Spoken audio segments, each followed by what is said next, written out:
తన పేరిట వైరల్ అవుతున్న ఓ ఫేక్ వీడియోపై రష్మిక మందన స్పందించారు. ఆమె కీలక కామెంట్స్ చేశారు.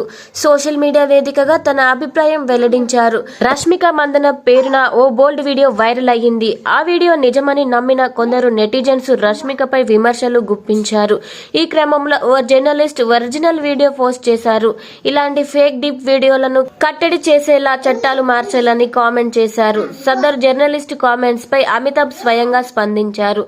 అవును, లీగల్ బాడీస్ వెంటనే స్పందించాల్సిన సీరియస్ కేస్ ఇది అని కామెంట్ చేశారు. భారతీయ మూలాలున్న బ్రిటన్ యువతి జరా పటేల్ తన ఇన్స్టాగ్రామ్ లో బోల్డ్ వీడియో పోస్ట్ చేశారు. ఆ వీడియోను డీప్ ఫేక్ చేసి సోషల్ మీడియాలో పోస్ట్ చేశారు. అచ్చు రష్మిక ముఖంలా సాంకేతిక పరిజ్ఞానంతో మార్పు చేశారు. అమితాబ్ వంటి నటులు ఖండించిన నేపథ్యంలో ఈ matter India wide hot topic అయింది. వీడియో నచ్చితే వీడియోకి లైక్ ఇవ్వండి. ఇలాంటి మరిన్ని అప్డేట్స్ కోసం మన ఛానల్ ని సబ్స్క్రైబ్ చేసుకోండి. Thank you.